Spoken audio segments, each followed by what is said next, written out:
As we grow older, something curious begins to happen. We start valuing peace more than noise, clarity more than chaos, and sincerity more than blood ties.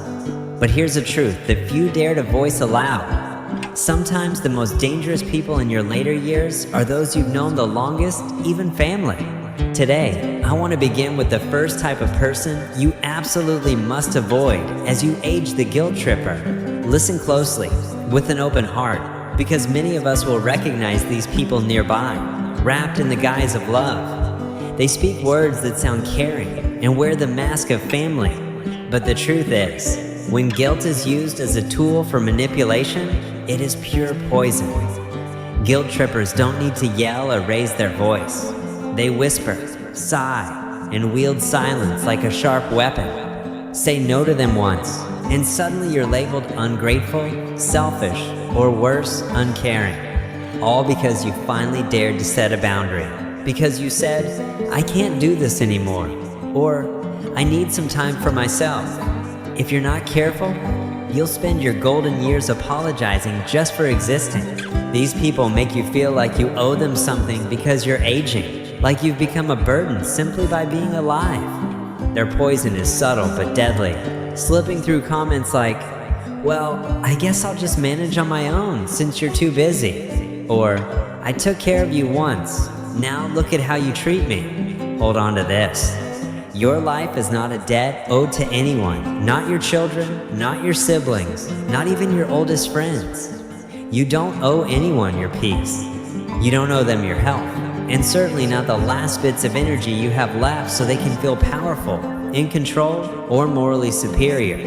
That is not love. That is manipulation disguised as emotional currency.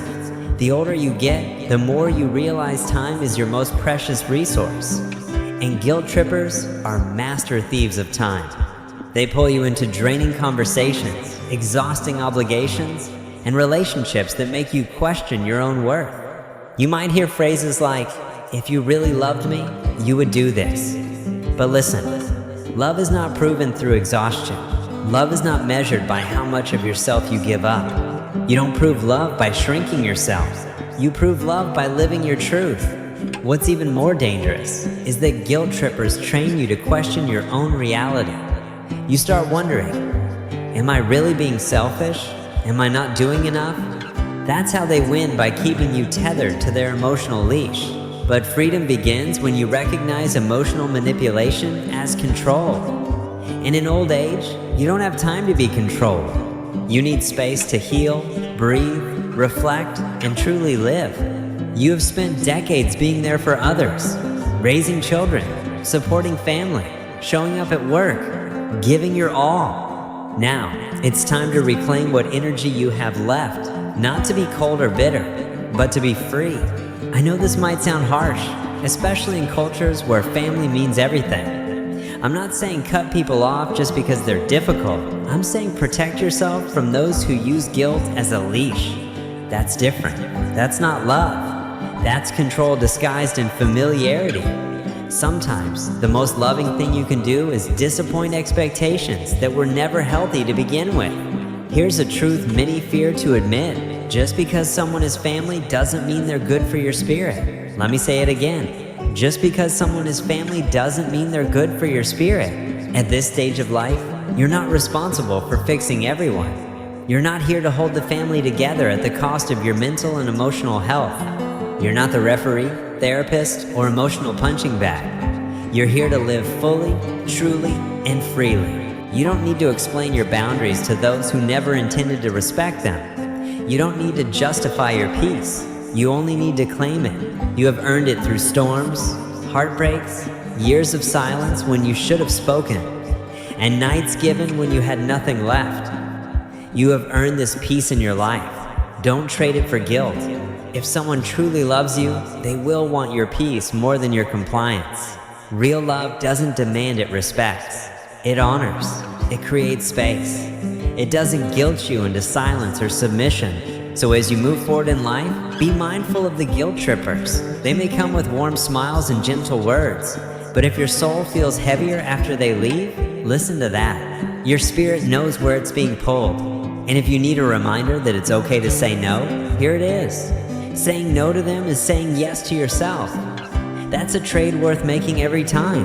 Now, let's shift to another type of person you'll want to keep your distance from. In these golden years, the constant complainers, the never satisfied critics, whom I like to call energy vampires.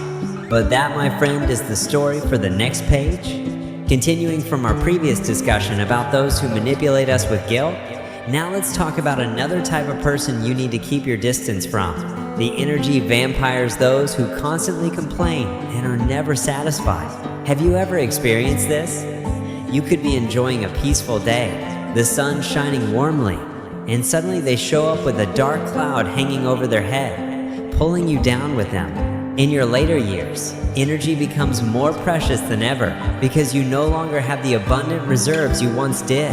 That's why you have to be wise and selective about where you spend your energy and who you spend your time with. But energy vampires don't care about that at all. They can talk your ear off for hours about everything wrong in their lives, never once asking how you are, never once checking on your heart. What's worse, they don't want solutions. They just want someone to share their misery with. They drain your spirit, not through loud arguments, but through a steady, quiet drip of negativity. It's constant, subtle, and truly exhausting. One phone call, one visit, or one conversation can make your entire day feel much heavier. You feel irritated, anxious, unsettled, and sometimes you don't even know why. That's exactly how they work. They unload their emotional baggage onto you and then walk away feeling lighter, while you're left carrying burdens you never packed. Let me say this clearly. You were not put on this earth to be anyone's emotional landfill. You were not created to absorb other people's darkness at the expense of your own light. That is not your job, especially not now. I know some of these people may be very close to you, maybe someone you've known for decades. It could be a sibling, a lifelong friend, a neighbor, or even one of your own children. And that makes it harder. But listen closely. Just because someone is part of your life story doesn't mean they get to write your ending. If they can't bring peace into your space, if all they do is drain you, complain, and criticize, then it is absolutely okay, necessary, even to create distance. Not out of anger, but out of self-respect and a deep understanding that your emotional well-being matters. You no longer have the time or desire to pour yourself out for people who only take. Have you noticed how being around certain people makes you feel smaller? How, after talking to them, your mood shifts, your hope shrinks, and suddenly you start doubting things you felt sure about just moments ago. That's the quiet erosion of your peace happening in real time. That's the cost of constant negativity. And trust me, it builds up over time. There are people so used to complaining that they don't even realize they're doing it anymore. Their whole identity is built around what's wrong, what's missing, and who's to blame. If you spend enough time with them, they'll start convincing you to see life that way too. That's the real danger. They don't just drain you, they reshape you. They mold your perspective with their bitterness. And if you're not careful, you'll begin carrying that weight without even knowing it.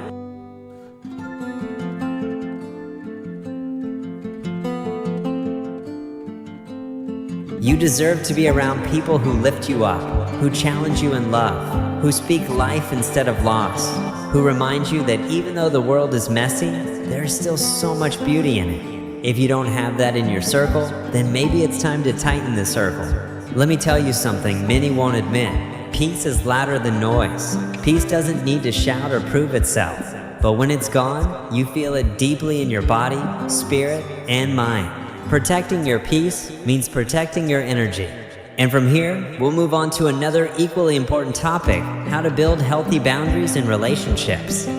But before that, let's explore why boundaries are necessary and how you can keep them strong. Building on our previous discussion about protecting your energy, now let's delve deeper into how to guard yourself from those who treat your presence like a dumping ground for their dysfunction. Protecting your energy means stepping back from people who unload their problems onto you. You are not obligated to answer every call. You don't have to listen to every complaint. You are not required to carry burdens that they refuse to release. Protecting your space is neither unkind nor rude. It's perfectly okay to say, "I love you, but I can't carry this with you today." That is wisdom, maturity, and self-preservation. At a certain point in life, you have to stop apologizing for choosing peace. You don't owe anyone an explanation for why you'd rather sit in silence than be caught in someone else's chaos. You shouldn't feel guilty for refusing to get caught up in endless cycles of criticism and complaints, because the truth is, you've outgrown that noise. And that is something to be proud of. You're entering a phase of life where your focus should be on healing, reflecting, and savoring the moments you have left, not getting entangled in someone else's drama or misery. You have carried enough. You have sacrificed enough. Now, your energy must be guarded like treasure. So when the constant complainers come knocking, when critics try to pull you back into their whirlwind of negativity, remember this: you have every right to choose not to be swept away. Now, let me take you into something more personal, a topic that may sting a little deeper. It's about those who only show up when they need something. The users, the ones who treat your relationship like a convenience store. They drop in when they're low, take what they need, and disappear as soon as they've filled up. To be clear, this isn't about being unwilling to help. It's about recognizing when help has become a one-way street, when love turns into a transaction, and your presence only matters when you're useful. You've seen it before. Maybe it's someone who calls only when their car breaks down, or when rent is due, or when they need money, time, or peace, and then vanish without so much as a thank you, let alone a "how are you?" You try to give them the benefit of the doubt because that's who you are, a heart that wants to see the best in people, remembering who they used to be. You hope that one day they'll finally show up just to be with you, not because they need something from you. But here's what life will teach you if you pay attention. Some people never show up unless there's something in it for them. And that kind of relationship, no matter how long it's lasted or how deep the history runs, is not love. It's dependence. It's convenience. And if you don't learn to say no, it will leave you emotionally bankrupt. One of the toughest lessons in old age is realizing that being needed is not the same as being loved. Let me say that again. Being needed is not the same as being loved. Some folks keep you around simply because you're easy, because you don't say no, because they know your heart is big and your defenses are soft. Every time they come around, they take a little more from you. Not just money or time, but something far more valuable: your presence, your peace, your patience, leaving you emptier than when they arrived. And don't they always have a good story? A reason, an excuse, a promise that this time will be different. For a moment, you want to believe it. You want to believe they've changed, that maybe, just maybe, they're here because they care, not because they're desperate. But then it happens again. You give, they take, and as soon as their problem is solved, they're gone. What's dangerous is how easily this kind of relationship can wear you down over time silently, almost without notice. From here, we'll explore another vital topic: how to recognize and maintain healthy boundaries in your relationships. Building on our previous discussion about relationships that drain us, now let's explore how these people gradually wear down your energy and spirit, not with sudden shocks, but through slow, steady erosion. Nothing happens all at once. It's a slow erosion, a constant draining. You start feeling guilty for not always being available. You begin to question yourself when you set boundaries. You wonder if maybe you're being too harsh or too strict. But deep down, you know the truth. You are being used, and it hurts. There's a certain silence that settles in after someone has taken what they wanted from you. If you listen closely, that silence will teach you something important. You deserve more than being someone's backup plan. You deserve more than being an emotional ATM, where people only withdraw when it's convenient. You deserve people who pour back into you, not just sometimes, but consistently, with presence, love, and truth. I know letting go of people you have invested in for years is never easy. It's hard to say no to someone you once held in your arms, shared meals with, or prayed with late into the night. But you must ask yourself, what is this relationship costing me? Not just financially, but emotionally and spiritually as well. Am I left drained? Am I respected? Am I truly seen or just used? And don't be surprised if those same people call you selfish the moment you stop fulfilling their needs. That's their tactic to keep the cycle going. As long as they can make you feel guilty, they can continue to use you. But the moment you choose peace over performance, the moment you stop being available on demand, that's when they reveal their true colors. When that moment comes, let it happen. Let them walk away. Let them be angry. Let them twist the story if they want. But you stay grounded. Because deep down, you know the truth. You were not made to be used. You were made to be loved. At this stage of life, you don't need people who keep score. You don't need those who only remember you in times of crisis. You need people who remember you in joy, in stillness, in ordinary days. People who are there not for what you can give, but for who you are. You've given enough in your lifetime. Now it's time to receive not just respect, but genuine mutual care. And that starts with refusing to be anyone's emotional vending machine. So when they come knocking, only when they need something, when they show up with an outstretched hand but never a hand to hold, remember this. If their love disappears when your resources run dry, it was never love to begin with. Now, let's talk about a group of people who can be the hardest to recognize at first.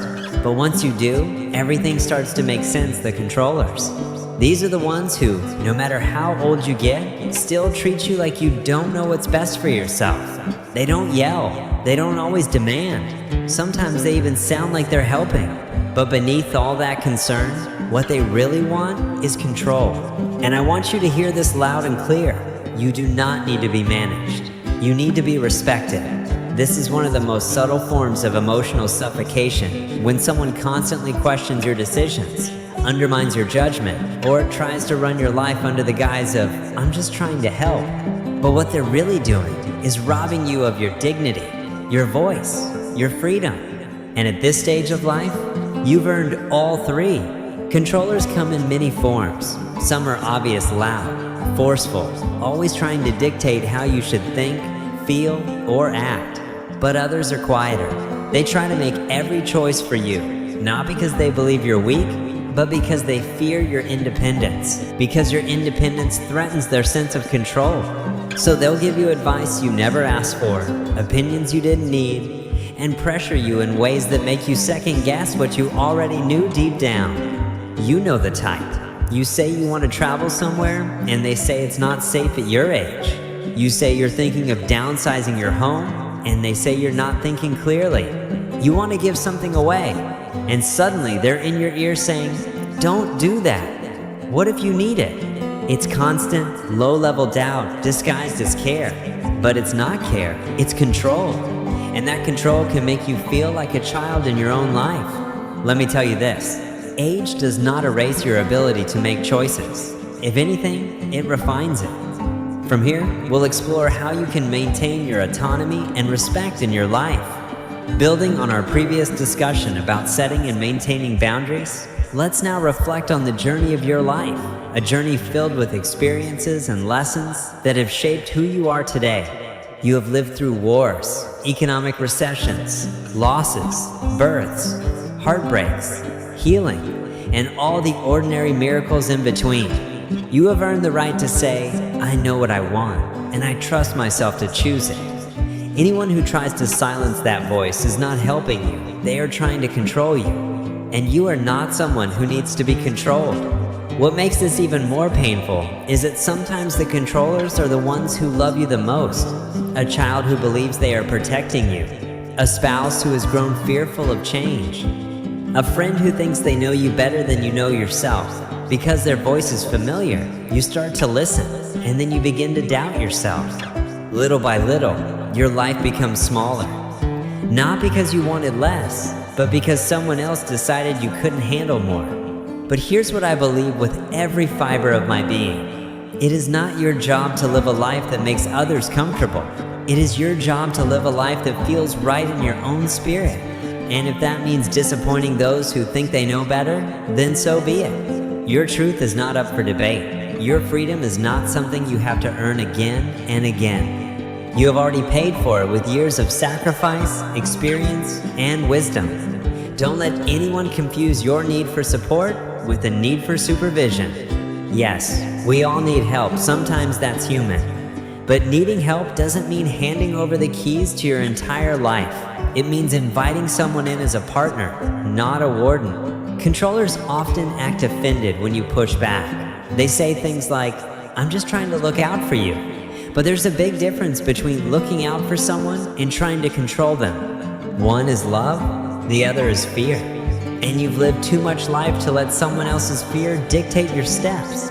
You deserve to be surrounded by people who trust your voice, celebrate your choices, and believe in your ability to lead your own life. Let's be honest, if they haven't trusted you by now, what more do you need to prove?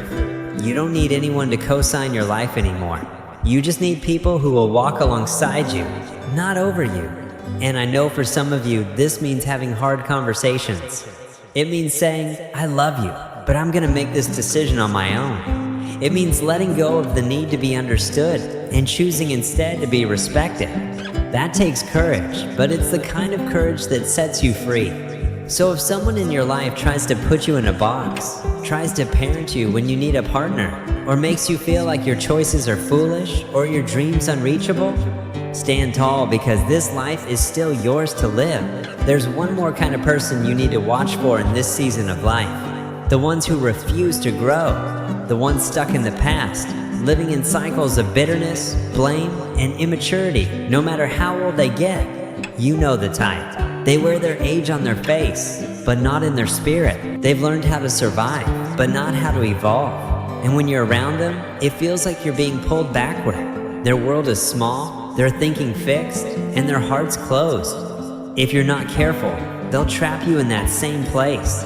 These are the folks who gossip about everything but never reflect on anything. The ones who love to talk about everyone else's faults but never stop to ask what they themselves need to change. They act like they have all the answers, but deep down, they're just afraid of transformation. Let me tell you something. Growth doesn't stop just because your hair turns gray. In fact, spiritual growth becomes even more important as you age.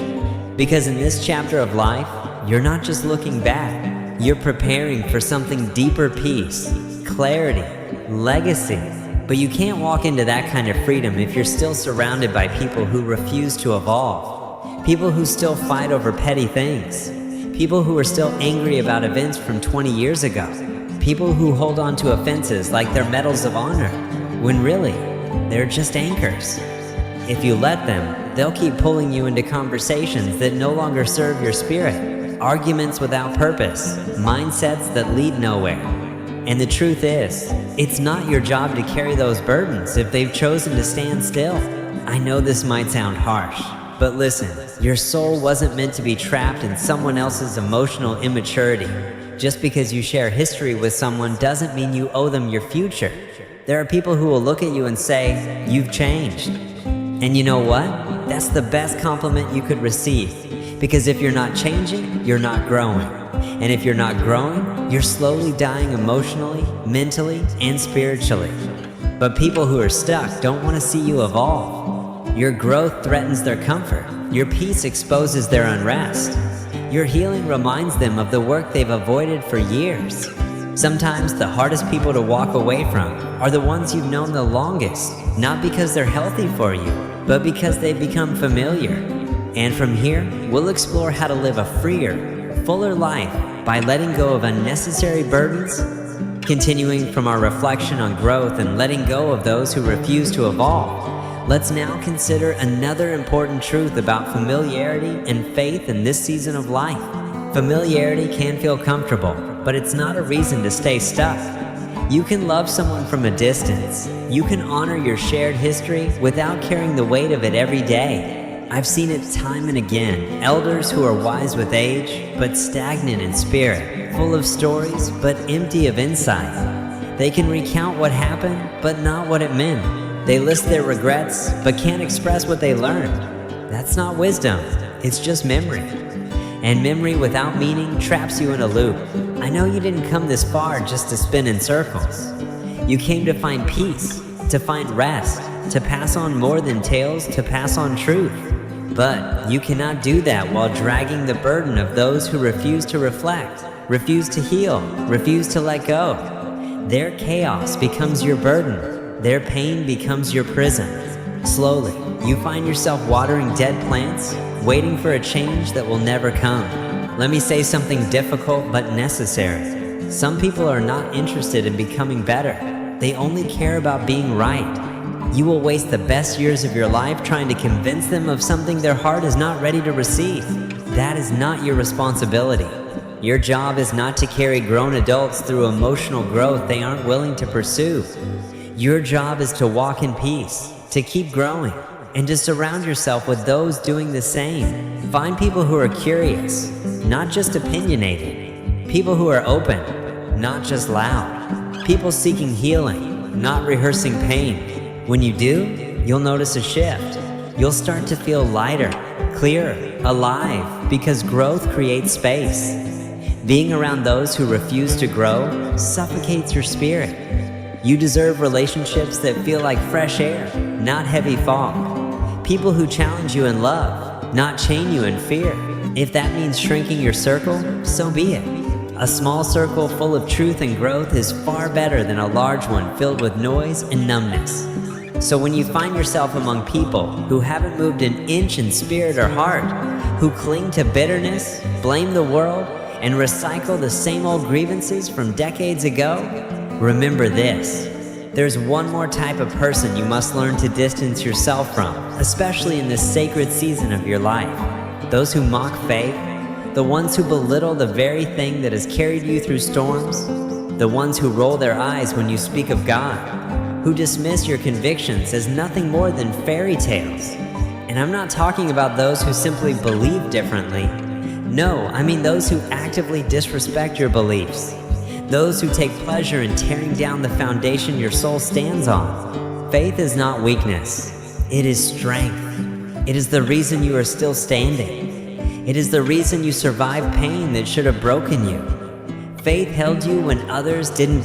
It whispered, "Keep going," when everything around you fell apart. Anyone who laughs at that, anyone who treats it as foolishness, is not someone you need in your space, especially now. At this stage of life, questions get deeper, reflections heavier. You start thinking about eternity, purpose, what truly matters beyond the surface. You're not just counting years anymore, you're measuring meaning. In that space, you need people who speak life, not mockery. People who may not walk your exact path, but at least respect it. But some people are so rooted in cynicism that they can't help but scoff at what they don't understand. They'll make you feel silly for praying, small for believing in something greater. They mock the very thing that has been your anchor.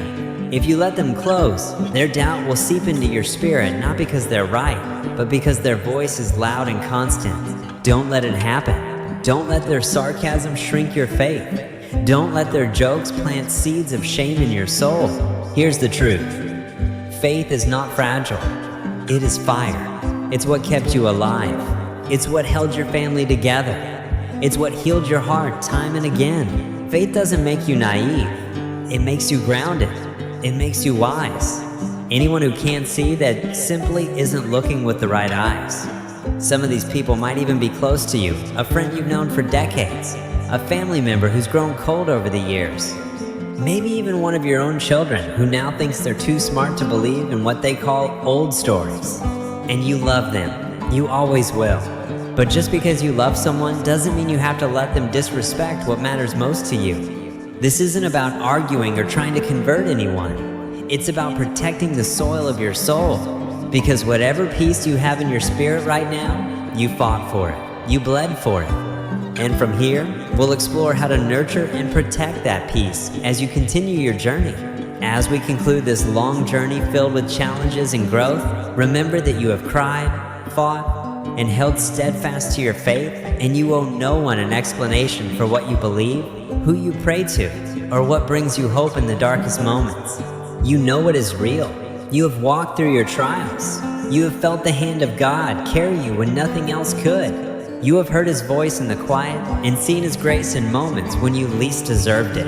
No matter how educated, accomplished, or enlightened someone claims to be, if they haven't walked through your valley, they have no right to laugh at your light.